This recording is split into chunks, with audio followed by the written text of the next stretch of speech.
Clementine! Forward!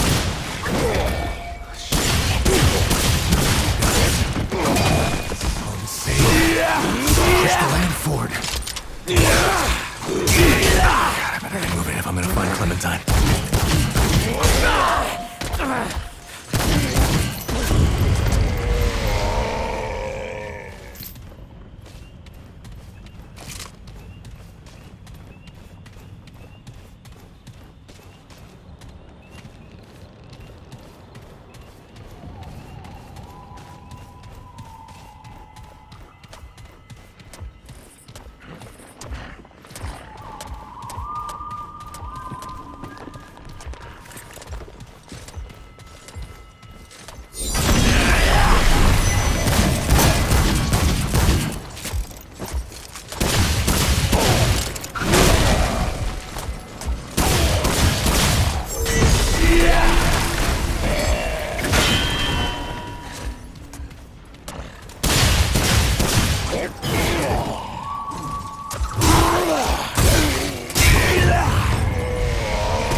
Boyana, come, come. We have been waiting.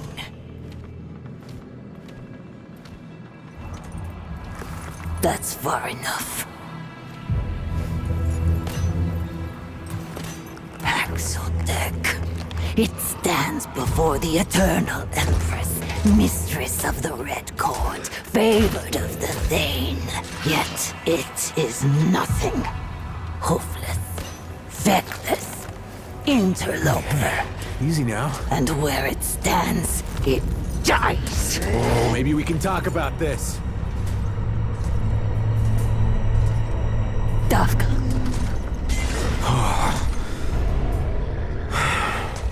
It seems it shall live. For now. But tell us, Paxeldeck, what woes does it bring this time?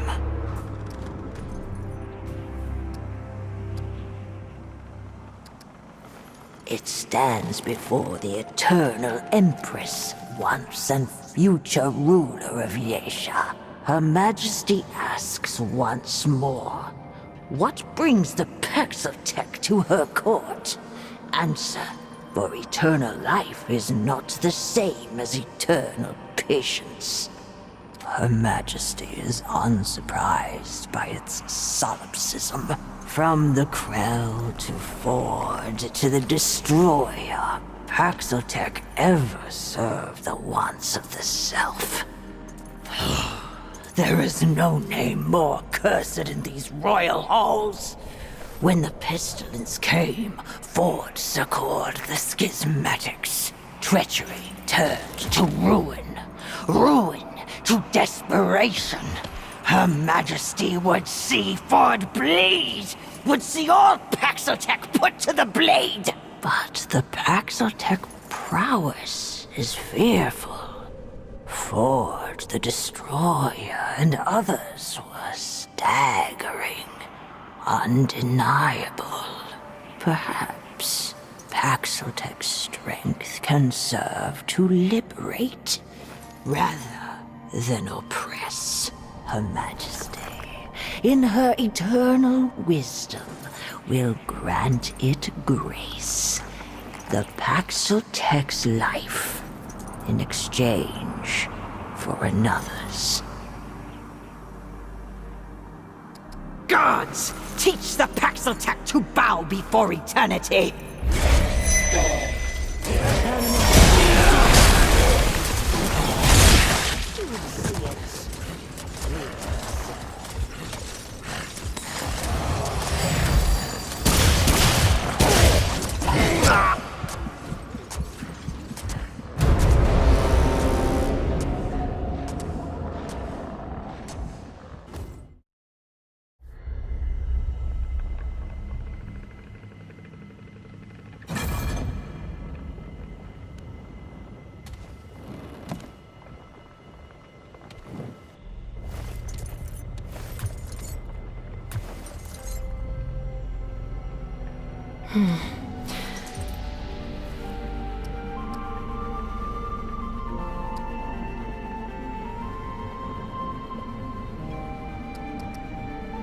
Your grace is appreciated, though I fear we Pan have not earned it, nor does your apology reach its intended ear. I am not the Empress. The one who calls herself Interpreter is the real Empress. Once she was truly Non-Yod Tav, ageless, or so they say. When the Thane tree died, the Highborn all began to age. Eventually, she too succumbed to the touch of time. My presence on the throne is but a concession to her vanity. You have had a task set before you. Asked, perhaps, for foolish reasons by one both venal and selfish. But the task itself is pure. Just the same, I shall release you. I ask only that you stay a moment and give ear to my entreaty. Yesha is music, the way of the pen a song.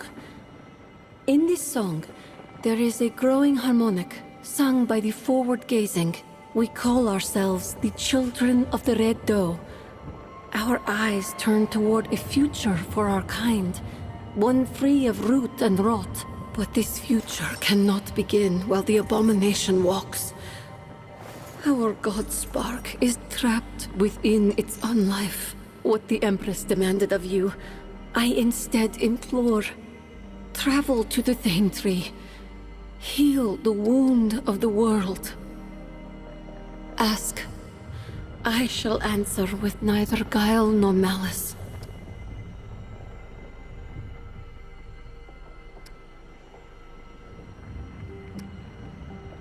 I am called Sui. Thank you. My mother named me for her favorite flautist. Much to my father's bemusement, he would have named me Elendaro El Kolvashasur. Imagine, a name as common as the soil. All young Pan do service to the court, as soldiers or as handservants. I was but a simple handmaiden. I know not why the Empress chose me. I was not the first. Though if the Empress does not succeed in restoring Nunyad Tav, I may be the last. We are no rebellion. The forward-gazing care not for the throne or the court. Such things touch not the lives of the common Pan. Let the Empress chase her immortality. We stand not in her way, though we all agree discretion is the best policy. Yes, you have tasted the bitter fruit of the Empress's ego. For that you have my sympathy. Once Yesha had a protector, a god of many faces who held the root at bay.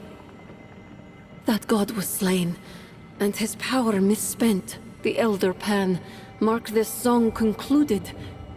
The Children of the Red Doe hear only a bridge.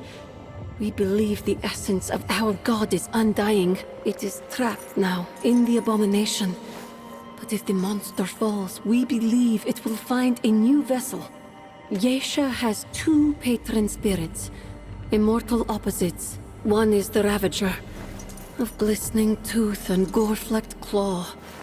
He sings the song of death. The other is new life herself, the Red Doe, who runs the fields and streams. Even now, the green things spring up in her footsteps. We children venerate the Doe. When the god Spark is freed, our faith will guide it to a home in her. Then may the vision of the forward-gazing spring to life, as do the seedlings in her wake. When the tree falls, the moss and mushrooms grow. When a beast is hunted, the people eat. Nothing is ever truly gone. The essence of life simply moves from vessel to vessel. It is thus, with mouse or mare, tree or tulip. It only stands to reason that it should be so with the god Spark. Remember, the dreams of Yesha's children walk with you.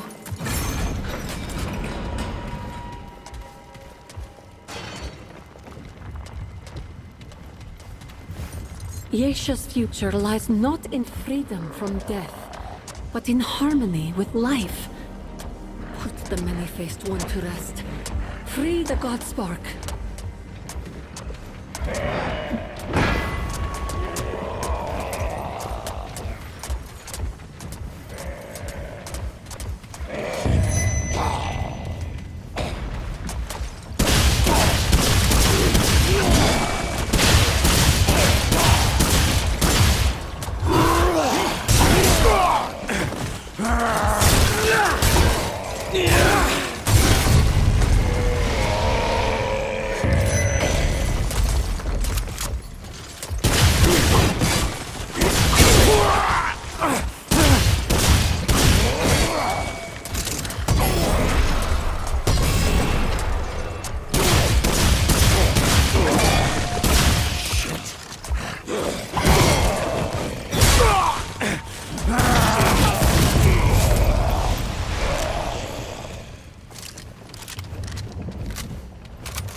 Oh yeah.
Oh, thank the Founder.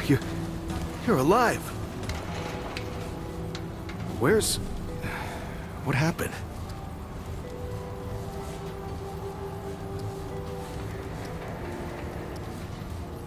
I knew the Founder was up to something. I mean, who else wants to visit the old Lord, huh? Look, I'm sorry you got involved in this, Traveler. So, then what happened? Wait, what? Clementine? Where is she? Is she okay? Right, sorry. I mean, Clementine, she means a lot to all of us. We gotta find her. I'll get everybody together. If she went through the World Stone, she could be anywhere. No. I mean, she could be anywhere. Do you understand? Like there's entire other worlds out there. All right, I'll get Brabus and Riggs. I'll tell them to... Oh, what the hell am I doing? I don't know what's out there any more than you do. Oh, I'd be putting the whole town at risk. Clem wouldn't want that. Hell, it's a miracle you came back. No, we gotta trust you on this, like you said. Is that all right? Thanks, Traveler. Talk to the folks around town. They should have any supplies you need. You know, Ford used to tell me, old Commander Ford, not the founder, that a leader and a hero are two different things. The leader's place is always with her people. I thought she was just taking a dig at her grandfather for leaving all the time, but I think I'm starting to understand her better now. Good luck.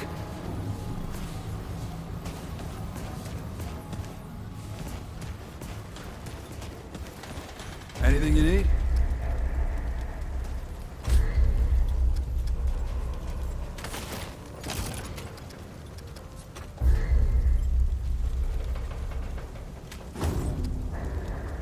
You know where to find me.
Come on!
summons me from my ethereal wanderings.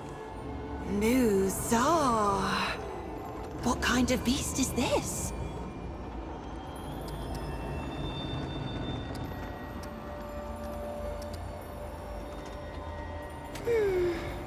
Paxel Tech. I can share my wanderings with you.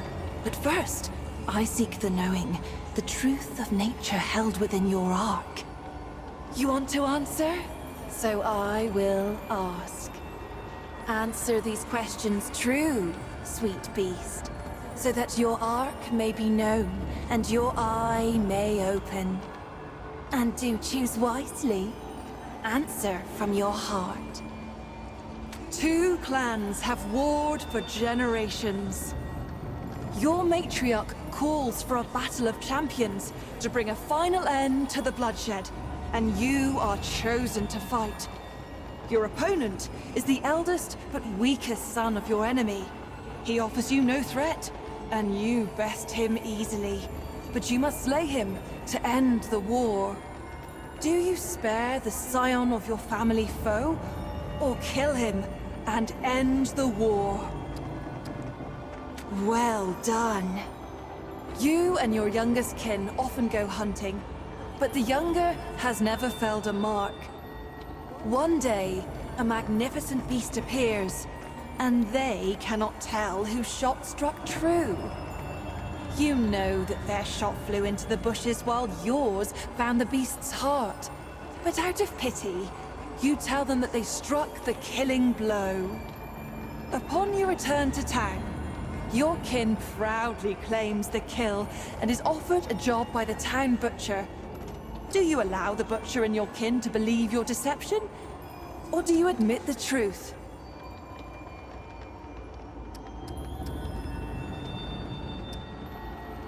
I see your wheels turning, sweet beast. You are part of a group of druids who have been taken hostage by a warlord. One of the warlord's soldiers succumbs to your charms and says he will help you escape. However, the others must be left behind to die, though all have done nothing. Do you abandon your fellow hostages, or do you face death together? Fascinating. The Krell King comes to you for a boon. A twisted fruit that will slay his enemies. By giving him this, you will end a war that has lasted many years, but you will sentence another to certain death. Do you give the king the means to kill his enemies, or do you send them away and risk war?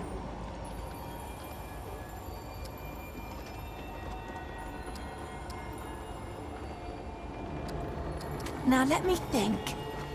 Oh yes! Your son is tied to the track of a minecart and will surely die unless you pull a switch to save him. However, he pleads with you not to pull the switch, for his daughter, your granddaughter, is tied to the other track. Do you save your son or your granddaughter?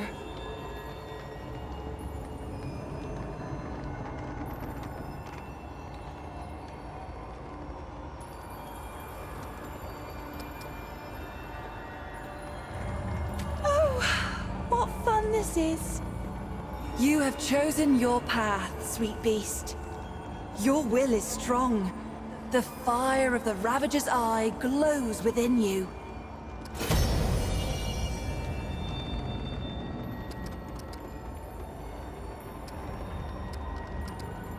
In the arc of every being, there are 2 eyes. We may see out of either, but most favor one over the other.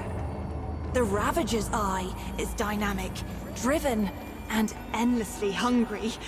Yet for all its power, its vision is clouded. The eye of the Ravager rarely sees beyond its own satiation. Like an animal chasing its tail, it knows no rest. The Doe's eye sees only what is before it. The gift of the Doe is subtle, easily missed. It is a most mysterious presence inside oneself, conferring power without force, just as the dough itself cannot be sought, nor tracked, nor hunted. By answering true, sweet beast, you give me a wink, and now the gifts of your dominant eye will be open to you. Would you care to hear a tale? It is about those who see as you do. Well, do let me know if you change your mind. Is there anything else you wish to know? Of me? Or our wonderful world, perhaps? Very well, sweet beast. Be on your way.